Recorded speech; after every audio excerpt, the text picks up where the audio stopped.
दोस्तों, हमारे पूर्वजों यानी पितरों का आशीर्वाद और उनकी नाराजगी जीवन पर बड़ा असर डालती है।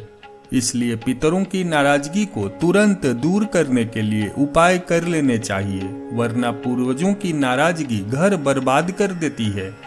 इससे करियर, सेहत, आर्थिक स्थिति और रिश्तों आदि पर बुरा असर पड़ता है।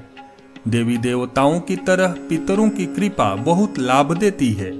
यदि वे अप्रसन्न हों तो मनुष्य को कई कष्ट झेलने पड़ते हैं। आज हम पितृदोष के कुछ सामान्य लक्षणों के बारे में बताएंगे। इन लक्षणों में से कोई एक भी दिखे तो किसी विद्वान से इसके बारे में सलाह जरूर लेना चाहिए और यथोचित उपाय यथाशीघ्र कर लेना चाहिए।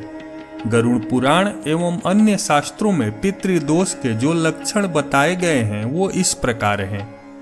कुंडली में ग्रहों की अशुभ स्थिति के कारण तो पितृदोष लगता ही है। इसके अलावा पूर्वजों के कर्म भी पितृदोष का कारण बनते हैं। साथ ही पितरों की नाराजगी भी पितृदोष की वजह बनती है। ऐसी स्थिति में व्यक्ति की कुंडली में यदि शुभ योग हों तो भी जातक को उनका अच्छा फल नहीं मिलता है। उसका जीवन कष्ट, संघर्ष, अभाव और दुखों में कटता है। घर में हमेशा कलह, धन की कमी, बीमारियां, संतान प्राप्ति में बाधा और विवाह में देरी जैसी समस्याएं होती हैं। तुलसी के पौधे की विशेष धार्मिक मान्यता होती है।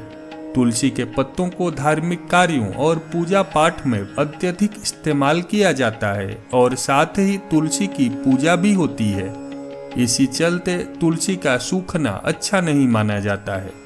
घर में यदि तुलसी का पौधा बेवजह ही सूख जाए तो इसे पितृदोष का संकेत मानते हैं। घर के किसी हिस्से में, बरामदे में या गमले में पीपल का पौधा उगना अच्छा संकेत नहीं मानते हैं।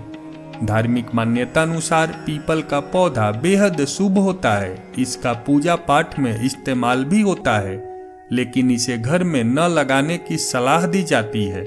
ऐसे में घर में पीपल का पौधा उगने को भी पितृदोष का संकेत माना जाता है। माना जाता है कि पितृदोष से पीड़ित जातक को नौकरी मिलने में कठिनाई होती है। साथ ही कारोबार में दिनों दिन कमी आने लगती है और आर्थिक संकट घर को घेरने लगते हैं। यदि बार बार किसी काम में बाधा आ रही है या मेहनत के बावजूद भी आप किसी काम में सफल नहीं हो पा रहे हैं तो इसका मतलब है कि आपके पितृ आपसे नाराज हैं। यदि कोई दंपति अनेक उपाय करने के बाद भी संतान सुख से वंचित है या जन्म लेने वाला बच्चा मंदबुद्धि, विकलांग आदि होता है या बच्चा पैदा होते ही मर जाता है, यदि परिवार में कोई लड़का या लड़की विवाह योग्य हो गया है लेकिन उसकी शादी में बार बार बाधाएं आ रही हैं या वैवाहिक जीवन में मुश्किलों का सामना करना पड़ रहा है तो इसका मतलब है कि पितर आपसे नाराज हैं। अगर आप किसी छोटी सी बात को बहुत ज्यादा सोचते हैं और आप उसका कारण भी पता नहीं कर पा रहे हैं तो समझें कि ये आपके घर में पितृदोष का एक बड़ा कारण हो सकता है। ऐसी स्थिति में आप परेशानियों को बढ़ाने के बजाय पितृदोष मुक्ति के उपाय आजमाएं। आपकी कोई भी बेवजह की बढ़ती हुई चिंता पितृदोष की वजह से हो सकती है। सेहत बिगड़ना आम है और हर व्यक्ति ही कभी न कभी बीमार पड़ता ही है, लेकिन हर समय ही सेहत खराब रहने लगे या घर में कोई आए दिन बीमार पड़ने लगे तो इसे पितृदोष का संकेत माना जाता है। ऐसे में पितृदोष के उपायों पर ध्यान देना आवश्यक होता है। यदि परिवार में किसी का आकस्मिक निधन या दुर्घटना हो तो यह पितृदोष का संकेत है।